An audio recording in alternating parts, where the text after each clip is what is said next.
Hey mga bros, may balita nga tayo dito po sa youngest MVP in the NBA na ito pong si Derrick Rose ay gusto palang kunin at i-negotiate kahit 50-50 chance gustong kunin ito ng San Miguel Beermen. Alam din naman natin ang SMB focus ngayon sa championship round against TNT Tropang 5 kung saan lead na nga sila sa serye na yon. Pero gusto rin naman nila ay kumuha agad ng magandang import next season kung saan ito pong NBA MVP na si Derrick Rose. Sa mga kabrods, kahit 6'3 ito tapos 6'6 ang height limit natin sa Governor's Cup ay hindi ito pagsisisiyan ng SMB mga kabrods dahil grabe, NBA All-Star na to ito pong si Derrick Rose. Hindi na ito basta-basta at hindi rin ito mura mga kabrods dahil mahal-mahal din.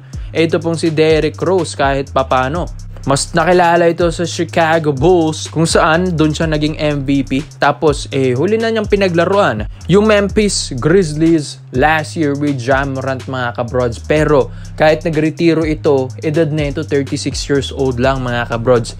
So kayang-kaya pa. Biruin nyo 4 years or 5 years younger pa ito kay LeBron James. Kaya nga ito pong si D-Rose ay kayang-kaya niya palang talagang makipagsabayan pa mga kabros. Kahit yung mga ibang clips nito, mga recent post ng isang Derrick Rose highlights, kayang-kaya pa niya makipagsabayan sa mga batang players dahil yung experience nito, yung edad nito ay talagang pwede pa mga kabros. So maganda ito sa liga, lalong-lalo na sa PBA kung makuha nila si Derrick Rose at hanga na tayo sa SMB kung makuha nila ito. Dahil gusto nga nilang talagang kunin yung kampyonato rin naman sa Governor's Cup 2025 next season. Kaya ito yung pinakagusto ng SMB na maging import nila. Ito pong si Derrick Rose. Sino ba namang hindi nakakaalam sa skill set ni D-Rose? Kung tatanungin nyo, makakatulong ba ito sa SMB? Mga kabrod, siguro ilista nyo na sa semis next season ng SMB kung si D-Rose ang kanilang magiging import. Dahil kahit maalat si Perez, maalat si Cruz, Chris Ross, yung mga ibang point guards nito, Chongson, maaasahan mo naman, ito pong si Derrick Rose. Siguro nga, kayang ma-average nito. Mga 30 points per game dito sa PBA, mga kabrods. Kayang-kaya niya yan sa NBA. Nakakagawa rin talaga yan ng ganyan. Paano pa dito sa PBA? Baka mani-maniin na lang niya. So, sobrang athletic din nito. So, sobrang taas din tumalon nito, mga kabrods. Dito niya, matitake advantage ang point guard position dito sa PBA. Siguro nga, laging mismatch sa kanya. Dahil ang tangkad din nito, 6'3 rin ang height nito ni Derrick Rose, mga kabrods. Unting espasyo lang, pwedeng mag-pull up ito. One of the best shooter rin naman ito ng NBA and one of the best and athletic guards ng NBA ito mga kabrods. Kaya kahit sino pa, kahit 7-footer ka pang sumabay, walang-wala dito sa youngest MVP ng NBA na si Derrick Rose. Kaya napakaganda nito sa PBA dahil mas makikilala pa tayo mga kabrods na ito pong si Derrick Rose ay magsasign sa San Miguel Beermen. And sa SMB, napakalaking bagay na ito sa SMB mga kabrods dahil ito na yung pinaka-scoring machine nila maski sa offense, defense, talaga makakatulong. Ito pong si Derrick Rose. Kaya maganda nga ito sa SMB dahil nakakapag-finals round sila ngayon. Malaking boost ito ng confidence nila.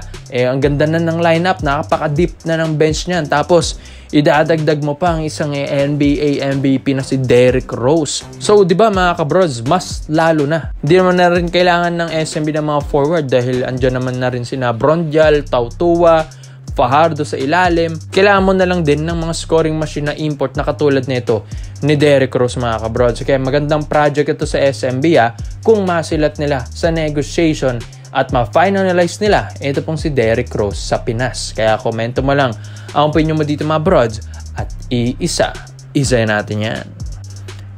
Dito naman po tayo sa kabilang balita naman natin mga brods. May reports and rumors tayo dito kay Mikey Williams. Ito, mas gusto niya palang pumirma sa Barangay Nebra San Miguel kaysa sa SMB. Alam naman natin sa SMB kasi andyan yung kanyang kuya-kuyahan na ito pong si Chris Ross. Yes, dahil bago nga ito magpa-drop sa PBA si Chris Ross na ang talagang gumabay kay Mikey Williams. Pero mga kabrods, mas gusto pala ni Williams sa Barangay Nebra San Miguel dahil hindi lang naman si Chris Ross ang best friend nito sa PBA, kundi si Jamie Malonzo rin ng Barangay Nebra San Miguel. Yes, si Malonzo ang isa sa mga nakakasama niya sa States kapag off-season ng PBA ay doon sila minsan nagti-training camps, di ba? Sa mga post-end stories nila na palagi silang magkasama sa States off-season mga kabrods. Kaya ito ay isa rin ito sa mga inaya ni Jamie Malonzo sa Ginebra mga kabrods. Alam din naman natin ng Ginebra ay isa rin sa mga players neto yung dahilan kung bakit nakaka-recruit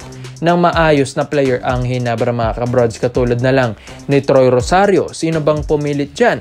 Syempre yung kanyang matalik na kaibigan na si Scottie Thompson. So ganun din ang gustong gawin din ni Jamie Malonzo para nga ay mailipat nila ito pong si Mikey Williams. Alam din naman natin na isa sa mga masakit sa ulo pagdating na sa contract signing ito pong si Mikey Williams dahil imbis na pipirma ito, mas gusto pala na ito mas malaking sahod, 1.5M a month mga kabrods. Katumbas na yan ng sahod ni John Fajardo mga kabrods ha.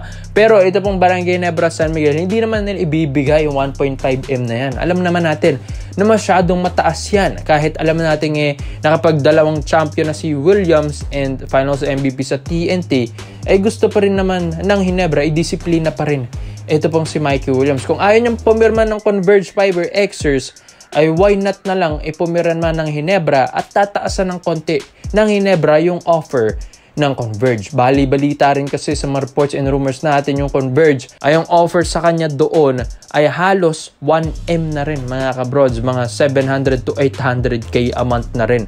Diba napakataas? Siguro sa Ginebra tataasan nila ng konti yan para nga masilaw ng konti ito pong si Mikey Williams. Tapos andyan pang kanyang matalik na kaibigan na si Jamie Malonzo. Mga kabrods, worth it naman talaga ito pong si Mikey Williams. Wala naman din itong attitude sa hard court dahil nga off the court lang ito nagkakaroon ng attitude at sa pera lang din naman ito nagkakaroon ng attitude. Pero pagdating sa laro mga kabrods, dito siya magaling Dito siya malaking ang maitutulong niya sa isang team talaga. Kaya nga sa TNT ay nakapag-champion pa siya doon ng 2 beses. At finals MVP pa. With or without Rondae Hollis Jefferson, napa-champion niya ang TNT Tropang 5G mga kabrods. Kaya malakas talaga si Williams, lalong-lalo na kung makuha pa ito ng Ginebra, na ito pong Ginebra ngayon, ay alam naman natin maganda rin ang lineup, deep din ang bench neto, tapos isasalim po ito pong si Mikey Williams. In terms of offense and defense kasi,